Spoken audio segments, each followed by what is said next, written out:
Shuman Ray is joining us here with me in the studio. Also Rahul Mehra, who's also an advocate at the Supreme Court, also member of the Aam Aadmi Party, is joining me from Delhi. Good evening, gentlemen. Let me start with you, Shuman. You have a copy of that Sampath Kumar report with you. Just read out the extract where the bookie has mentioned the Mahendra Singh Dhoni connection. Okay. He says in number 9, it was stated that Vikram Agarwal, who is actually a hotelier, who is close to both Dhoni as well as Mayappan, told him that there was negotiation, and he is Kitty, who is the kingpin of all the betting racket that was going on there. He said that he told him there was a negotiation of match fixing between Rajasthan Royals and Chennai Super Kings, and Mayappan has to communicate to Chennai Super Kings captain MS Dhoni and few others for finalization.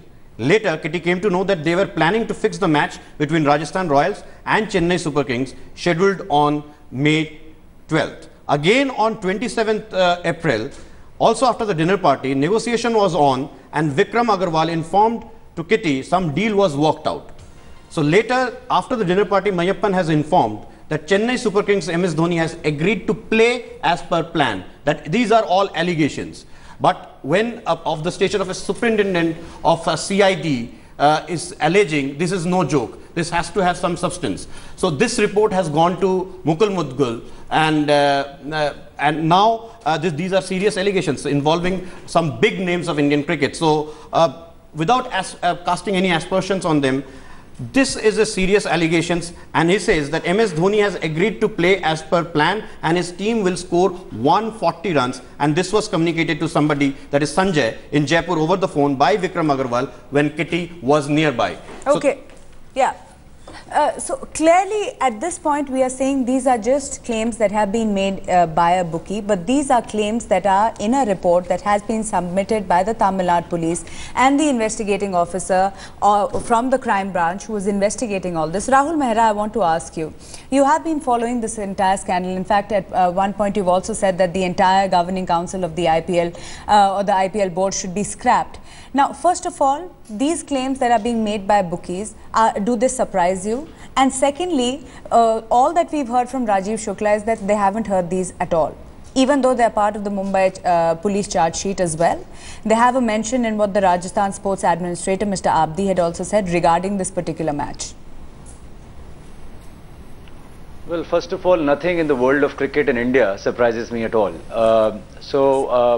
It wasn't, ever since Mohammad Azharuddin, the captain then, was involved in match fixing, and there were so many others who were. What has BCCI done over these years to repose the faith of a common cricket citizen that something of this will not happen again, or at least they will try, that there are going to be deterrents in place, laws in place, effective measures in place to ensure that something like this will never happen again. All that the BCCI and its officials, including the person that you just mentioned, Rajiv Shukla, his best buddy in BCCI, Mr. Arun Jaitley, be it Narendra Modi, Anurag Thakur from BJP, Sharad Pawar from NCP, Farooq Abdullah, all these people, they give such tall discourses on anti-corruption, on that how BJP is different, how Congress is for pro-people, how they are fighting corruption. They can't even stem the rot in a small organization like BCCI. And these are the people which are going to govern India. It is shameful, it is disgusting, it is appalling that such people with such huge reputations are the ones who are accomplices. And I mark the word, they are accomplices for the reason that there are accomplices in the conspiracy of silence. They have conspired together to ensure that N. Srinivasan stays in place. Okay. Number 2, there is a conflict of interest. And number 3, there is a status quo which is being maintained by them. Why is it that these people, and these are all powerful politicians cutting across party lines, 3/4 of the parliament is under them, why is it that they can't pass a legislation which can control and which can make sure that all these measures of spot fixing, match fixing, people are sent behind bars? Is it their endeavor to make sure that something like this continues? Are they wanting something like this to completely go unattended so that there is more for them to actually hide? Why is it that they can't come out with good regulations? Why is it that they don't allow BCCI to come under RTI when every other sports federation is under RTI? Okay. Why is it that the serious fraud department is not functional? Why is it that people are not being decoys, customers are not being sent to nab these cricketers? I mean, for how long will they say that, and behave like an ostrich, that this is something which happens outside, it doesn't affect them, their players are very well taken care of with so much of money. No, there is one more point. These are all greedy people. Right, there's one more point, Rahul Verma, which is mentioned in this report, and I want Shuman to talk about that, which is the fact that it is said by this investigating officer in his report that he feels that the focus somehow is moving away from match fixing and focusing instead only on betting. This perhaps indicative of a cover-up of sorts. Shuman.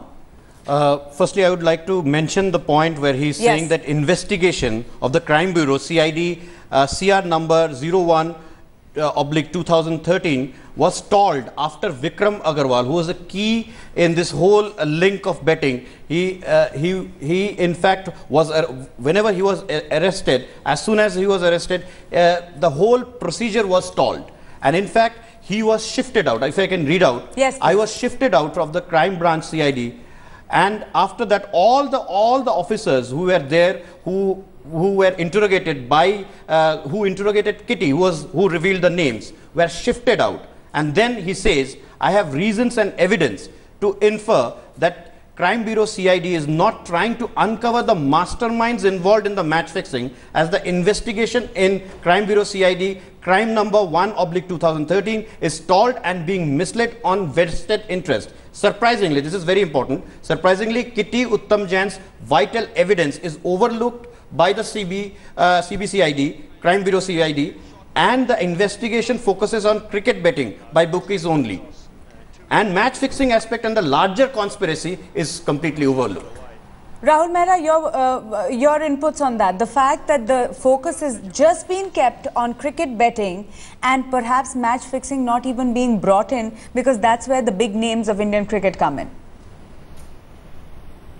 You know, as I said, it's a conspiracy of the administrators with the players. It's no rocket science why the players of India, all the stalwarts, you can name any, they are all on the payroll of BCCI. Why is it that the Bharat Ratna Sachin Tendulkar, who has been there for last 25-30 years playing for India, why doesn't he break his silence on match fixing? He has been there sharing those, sharing the same dressing room. Why is it that he doesn't believe that he has something to, say to the people of India? He is our Bharat Ratna, or BCCI is Bharat Ratna.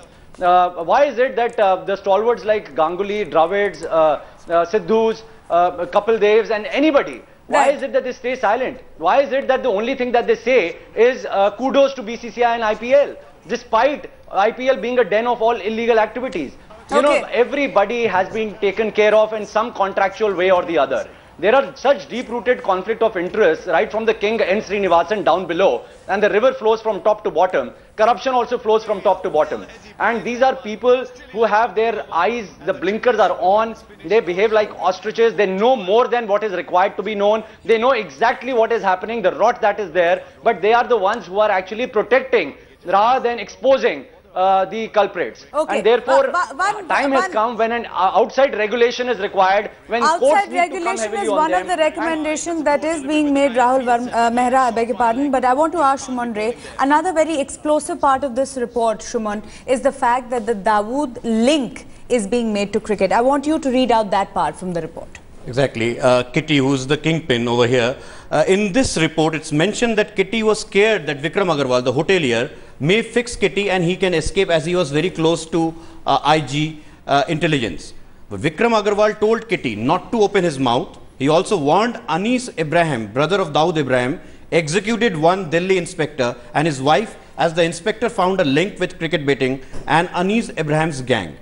The Delhi police inspector Badish Dutt and Geeta Sharma was, according to this report, was killed by Anis Ibrahim gang to silence the inspector. It also mentions that on verification it was known that a case in Delhi was registered for murder and then it was changed to suicide by the Delhi police inspector. So clearly Vikram Agarwal told Kitty not to open his mouth and be silent on the issue. And he's also saying that there is a cover-up operation happening. Okay. So these are allegations, but still very, very big ones.